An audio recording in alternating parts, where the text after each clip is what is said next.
Selamat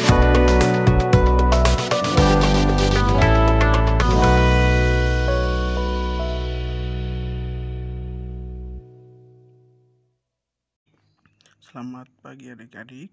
Hari ini ketemu lagi dengan saya di mata kuliah pemenuhan kebutuhan dasar manusia dengan pokok bahasan yang akan kita bahas hari ini adalah konsep manusia dan kebutuhan dasar manusia.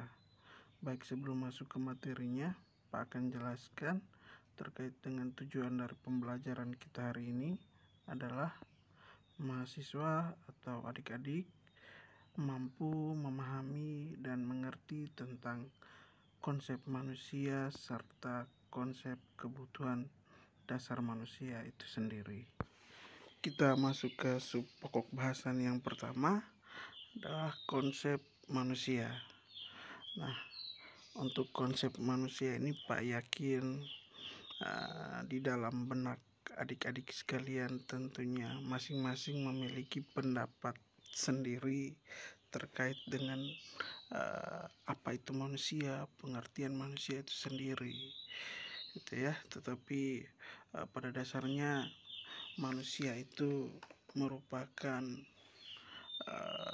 salah satu dari sekian banyak makhluk ciptaan Tuhan yang diberikan banyak kelebihan, gitu ya. Nah, selain karena keistimewaannya, manusia juga merupakan makhluk yang unik dan utuh. Oleh karena keistimewaan dan keunikan tersebut, maka kajian manusia ini menjadi satu hal yang kompleks untuk dibahas. Nah, jika dipandang dari manusia itu sebagai makhluk filosofis, maka tidak akan habis-habisnya menjadi pembahasan.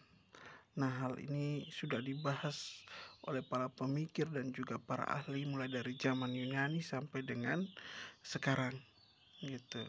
Jadi kenapa ini menjadi pembahasan yang tidak ada habis-habisnya? Itu karena mulai dari tingkat kerumitan organisasi tubuh manusia serta substansi non material yang imanen dalam tubuh manusia itu sendiri memang sulit diterjemahkan oleh nalar. Karena sulit diterjemahkan oleh nalar tadi, maka hal ini menjadi penegas bahwa mendeskripsikan manusia itu bukanlah suatu hal atau perkara yang mudah.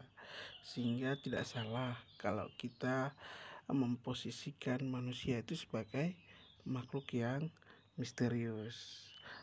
Tetapi pada posisi itu misterius tadi sehingga manusia itu menjadi suatu bahan kajian yang menarik untuk dibahas.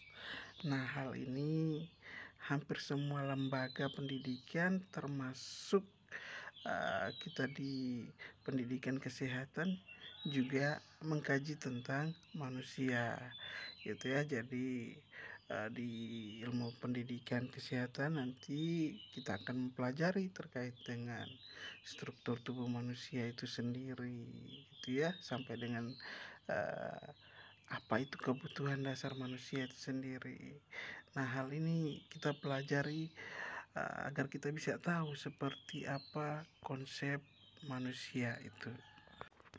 Baik, berikut dalam pengertian secara bahasa itu manusia disebut sebagai insan. Nah, di mana dalam bahasa Arabnya itu berasal dari kata nasiyah yang berarti lupa, gitu ya. Dan kalau kita lihat dari kata dasarnya al-uns itu berarti jinak. Nah, kata insan ini dipakai karena manusia itu memiliki sifat lupa. Kalau jinak dipakai karena manusia itu selalu menyesuaikan diri dengan keadaan di sekitarnya. Oleh karena itu maka ada kata insan dan juga ada kata jinak. Baik, kembali lagi ke pengertian manusia. Memang sudah ya Pak jelaskan tadi bahwa banyak para ahli mulai dari zaman Yunani kuno sampai dengan sekarang mendeskripsikan tentang manusia itu sendiri, tetapi sampai sekarang belum mencapai satu kata sepakat bahwa pengertian manusia itu seperti ini gitu. Nah, hal ini terbukti dengan banyaknya nama lain dari manusia. Misalnya manusia berakal atau disebut dengan Homo sapiens. Terus kemudian ada manusia ekonomi atau disebut dengan Homo economicus, dan lain sebagainya. Masih banyak sebutan lain gitu ya. Berikut dari semua definisi atau pengertian tentang manusia, itu yang paling populer itu menyebutkan bahwa manusia adalah makhluk atau hewan yang berpikir gitu ya. Kenapa? Karena manusia adalah satu-satunya makhluk yang diciptakan dengan segala kelebihan dibandingkan dengan makhluk yang lain. Itu bisa kita lihat secara fisik maupun rohani, jasmani maupun rohani, semuanya dianugerahkan. Atau dari sisi lahiriah, misalnya manusia mempunyai postur tubuh yang tegak ya gitu ya, terus kemudian dengan anggota badan yang berfungsi ganda gitu. Nah, kalau dari segi rohani, manusia dia memiliki akal untuk berpikir sekaligus nafsu untuk merasa gitu. Jadi akal itu dia mampu untuk membedakan yang baik dan yang buruk. Sedangkan akal pikiran manusia ini juga dapat mengembangkan dirinya ke arah yang lebih positif. Nah, akal dan nafsu itu dia tidak bekerja secara terpisah, tetapi mereka saling memberi pertimbangan. Baik, yang berikut Pak akan berikan sedikit pengertian menurut para ahli. Yang pertama, Nikolaus D.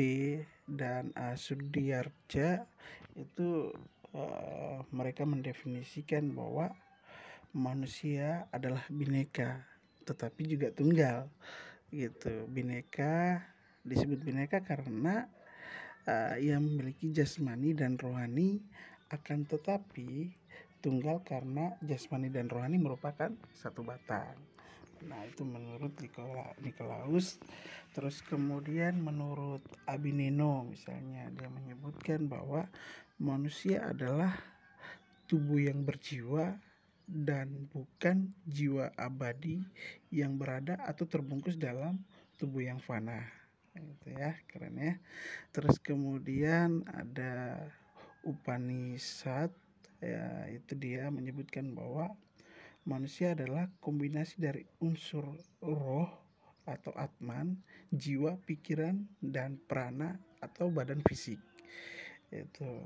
Terus Socrates, itu dia menyebutkan bahwa manusia adalah makhluk hidup berkaki dua yang tidak berbulu dengan kuku datar dan lebar.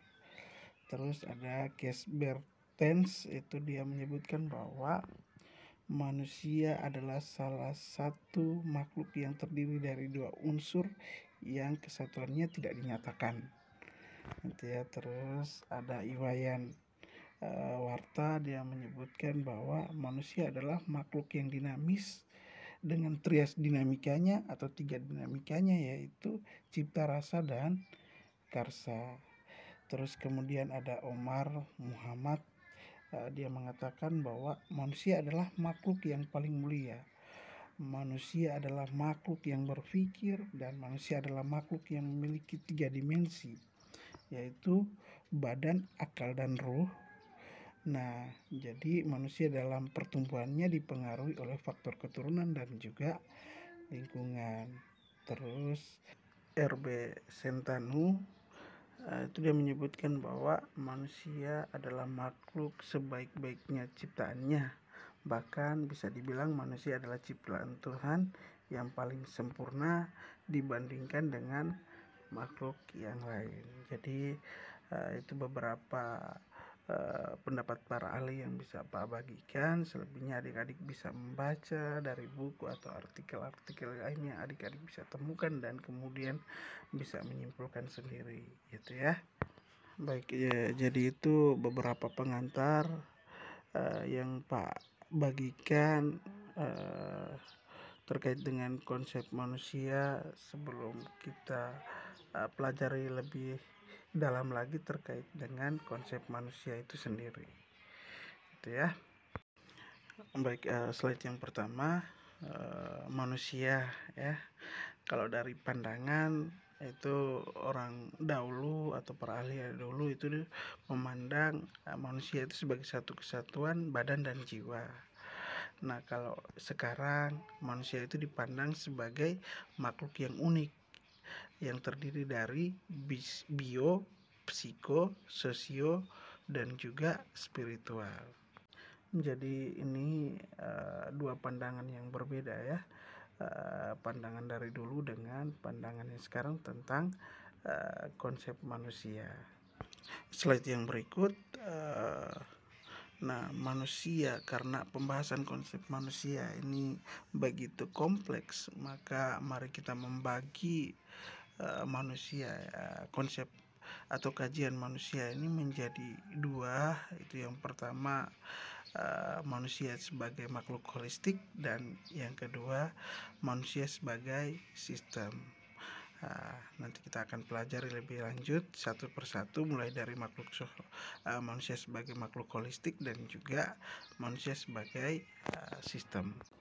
Baik, yang pertama akan kita bahas manusia sebagai makhluk holistik.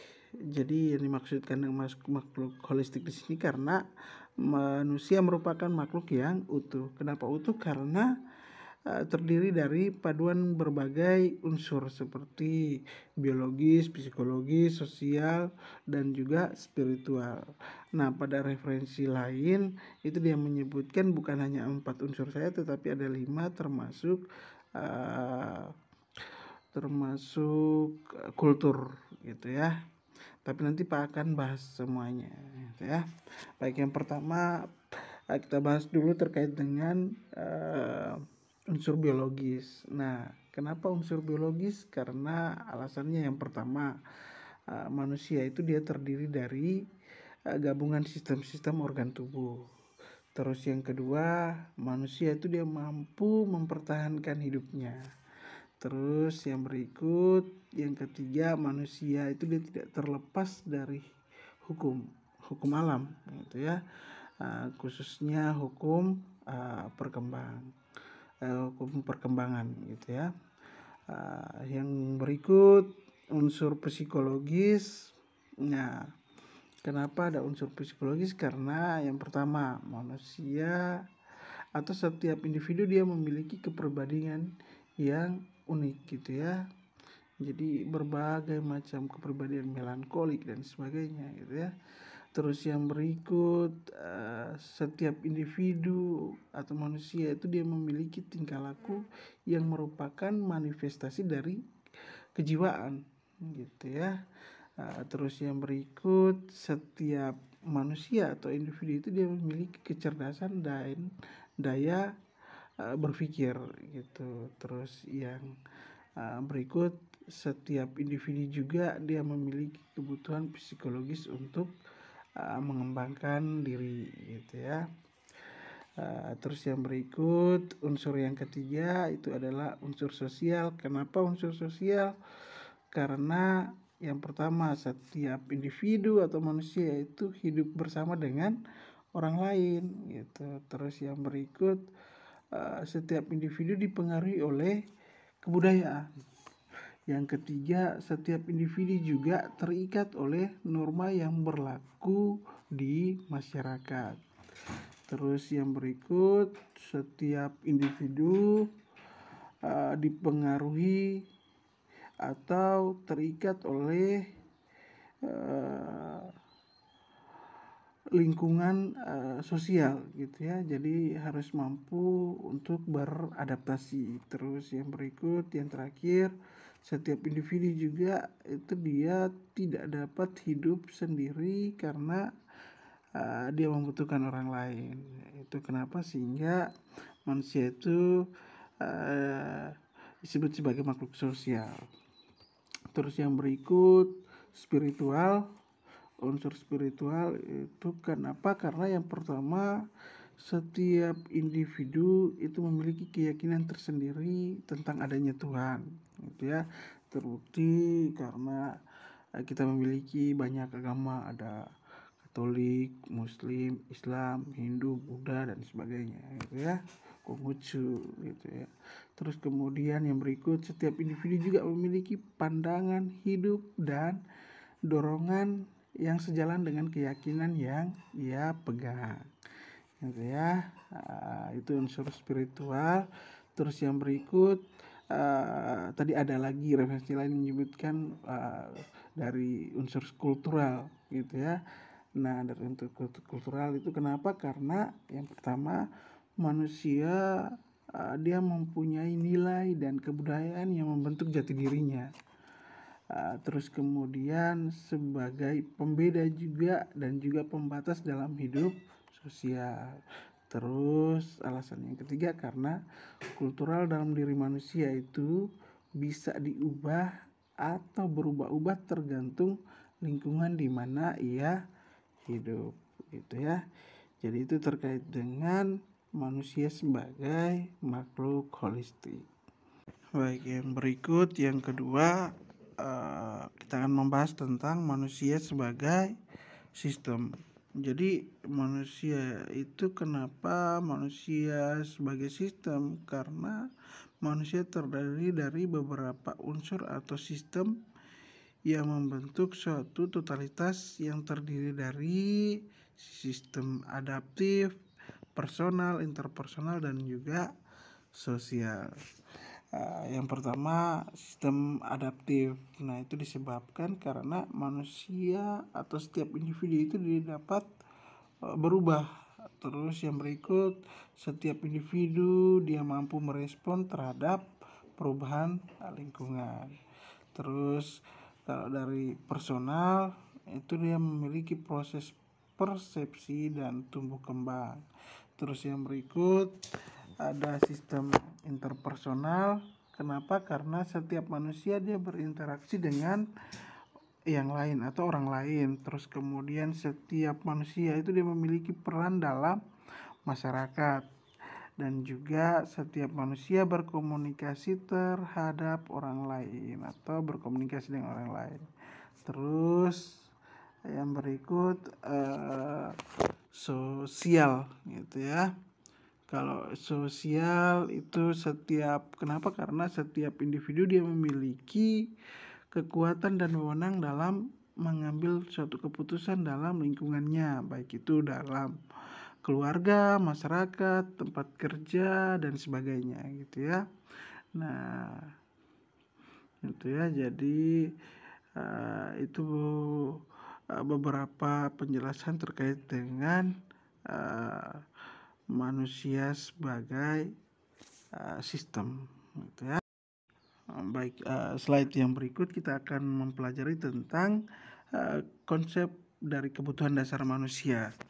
Jadi konsep kebutuhan dasar manusia ini merupakan unsur-unsur yang dibutuhkan oleh manusia dalam mempertahankan keseimbangan fisiologis maupun psikologis yang bertujuan untuk mempertahankan kehidupan dan juga kesehatan. Baik, untuk mempelajari kebutuhan dasar manusia ini ada beberapa pendapat para ahli yang mendefinisikan konsep kebutuhan dasar manusia ini. Misalnya yang pertama ada King. Itu dia menyebutkan bahwa kebutuhan dasar manusia itu adalah perubahan energi di dalam maupun di luar organisme yang ditunjukkan melalui respon perilaku terhadap situasi. Nah, terus yang berikut Roy, kalau menurut Roy itu dia mendefinisikan bahwa kebutuhan dasar manusia itu merupakan kebutuhan individu yang menstimulasi respon untuk mempertahankan integritas. Gitu ya. Baik, selanjutnya pada dasarnya kebutuhan dasar manusia itu memiliki berbagai ciri. Antara lain misalnya setiap orang mempunyai kebutuhan dasar yang sama, di mana setiap kebutuhan dimodifikasi aspek dasarnya. Jadi seseorang dia memenuhi kebutuhannya sesuai dengan prioritasnya itu. Nah, kebutuhan dasar dalam pemenuhannya ini sebenarnya bisa ditunda apabila terjadi kegagalan dalam pemenuhan kebutuhan. Oleh karena itu, kebutuhan ini juga dapat membuat seseorang berpikir dan bergerak untuk memenuhi rangsangan baik secara internal maupun eksternal. Dari penjelasan tersebut, maka kebutuhan dasar manusia itu dipengaruhi oleh beberapa faktor atau berbagai faktor, diantaranya misalnya penyakit, hubungan keluarga, konsep diri, tahapan perkembangan gitu ya. Jadi ini faktor-faktor yang mempengaruhi kebutuhan dasar manusia. Baik, yang berikut pada slide yang berikut ini Pak akan menjelaskan beberapa teori tentang kebutuhan dasar manusia. Diantaranya yang pertama menurut Virginia Henderson, itu dia menjelaskan atau membagi kebutuhan dasar manusia itu menjadi 14 kebutuhan ya, mulai dari kebutuhan bernafas secara normal, kebutuhan makan dan minum secara adekuat, kebutuhan eliminasi, kebutuhan bergerak dan mempertahankan posisi, kebutuhan istirahat, kebutuhan memilih pakaian yang tepat, kebutuhan mempertahankan temperatur tubuh, kebutuhan untuk menjadikan tubuh bersih dan juga baik. Yang berikut kebutuhan menghindari kerusakan lingkungan, kemudian kebutuhan komunikasi dengan orang lain termasuk mengekspresikan keinginan dan juga emosi. Terus ada kebutuhan keyakinan atau kepercayaan, ada kebutuhan akan bekerja. Yang berikut kebutuhan bermain dan berpartisipasi dalam rekreasi, dan juga yang terakhir ada kebutuhan belajar menemukan kegunaan untuk perkembangan dan fasilitas kesehatan.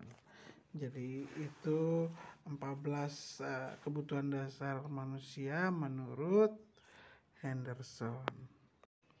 Yang berikut kebutuhan dasar teori kebutuhan menurut Abraham Maslow. Itu dia mengkategorikan ke dalam 5 kebutuhan, mulai dari kebutuhan yang paling dasar yaitu kebutuhan fisiologis, yang berikut rasa aman dan perlindungan, rasa cinta, penghargaan, dan juga yang paling terakhir adalah aktualisasi diri. Itu ya, jadi itu menurut Abraham Maslow. Baik, kita akan bahas satu persatu, mulai dari kebutuhan fisiologis. Itu kebutuhan yang paling mendasar, itu seperti kebutuhan akan oksigen, cairan, nutrisi, temperatur, eliminasi, tempat tinggal, istirahat, seks, dan juga lain-lain. Itu termasuk dalam kebutuhan fisiologis menurut Abraham Maslow. Oke, yang kedua kebutuhan akan rasa aman dan perlindungan. Dalam kebutuhan ini dibagi menjadi 2, yaitu kebutuhan perlindungan fisik dan juga perlindungan psikologis. Untuk perlindungan fisik itu perlindungan atas ancaman terhadap hidup atau tubuh, misalnya penyakit, kecelakaan, bahaya dari lingkungan, dan lain sebagainya. Terus untuk perlindungan psikologis itu perlindungan atas ancaman dari pengalaman yang baru atau asing. Itu misalnya kekhawatiran adik-adik mahasiswa karena harus berinteraksi dengan orang lain gitu ya. Nah itu salah satu contoh dari perlindungan psikologis. Yang berikut kebutuhan rasa cinta. Nah, ini menarik, kebutuhan rasa cinta. Jadi ini biasanya kebutuhan yang paling disukai oleh anak muda. Ya, yang pertama misalnya memberi dan menerima cinta dan kasih sayang gitu. Terus kemudian mendapatkan kehangatan dari keluarga. Terus memiliki sahabat, diterima oleh orang lain atau kelompok sosial dan juga lain sebagainya gitu ya. Jadi itu yang termasuk dalam kebutuhan akan rasa cinta. Yang berikut kebutuhan yang keempat adalah kebutuhan penghargaan atau harga diri. Nah, contohnya misalnya menghargai diri sendiri, menghargai orang lain, dihargai oleh orang lain, kebebasan yang mandiri, prestasi, dikenal dan diakui, dan penghargaan. Selanjutnya manusia itu dia membutuhkan penghargaan dan apresiasi dari orang lain gitu. Jadi misalnya bila terpenuhi seseorang itu dia akan merasa percaya diri dan merasa berguna. Nah, sebaliknya apabila tidak terpenuhi, dia akan merasa tidak berdaya dan juga rendah diri. Oleh karena itu, penting untuk mendapatkan kebutuhan akan penghargaan. Nah, yang berikut kebutuhan yang paling terakhir dari kebutuhan Maslow adalah kebutuhan aktualisasi diri. Jadi manusia yang teraktualisasi dirinya itu seperti misalnya memiliki kepribadian multidimensi yang matang, terus kemudian sering mampu mengasumsi dan menyelesaikan tugas dengan baik, terus kemudian mencapai kepuasan dari pekerjaan yang dikerjakan dengan baik, tidak tergantung secara penuh pada opini orang lain gitu ya. Misalnya mengenai penampilan, kualitas kerja, metode penyelesaian masalah gitu ya. Jadi walaupun mengalami keraguan dan kegagalan, namun secara umum mereka dapat menghadapi secara realistis gitu ya. Jadi itu tentang kebutuhan aktualisasi diri. Oke, baik.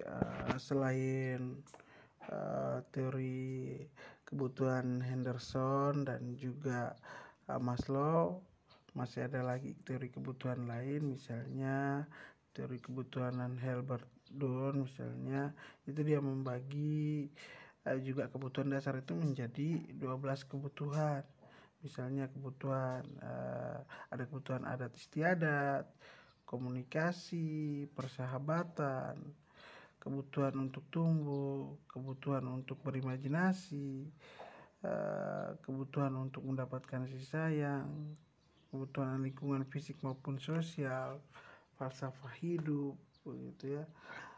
Terus kemudian ada kebutuhan manusia dalam mencapai hakikat dan martabat yang tinggi, dan juga keberhentian atau kemerdekaan. Jadi itu teorinya Hilbert. Yang berikut ada lagi teori Jan Waston. Teori kebutuhan dia membagi ke dalam 4 cabang, yakni yang pertama kebutuhan dasar biofisikal, terus ada kebutuhan psikofisikal, ada kebutuhan psikososial, dan ada kebutuhan intra dan interpersonal. Jadi nanti adik-adik bisa cari referensi dari buku untuk bisa mendalami lagi terkait dengan kebutuhan dasar manusia dan memperkaya pengetahuan adik-adik gitu ya. Jadi hanya itu yang bisa Pak bagikan untuk materi kita kali ini tentang konsep manusia dan kebutuhan dasar manusia. Pak akhiri kelas hari ini. Selamat belajar. Terima kasih.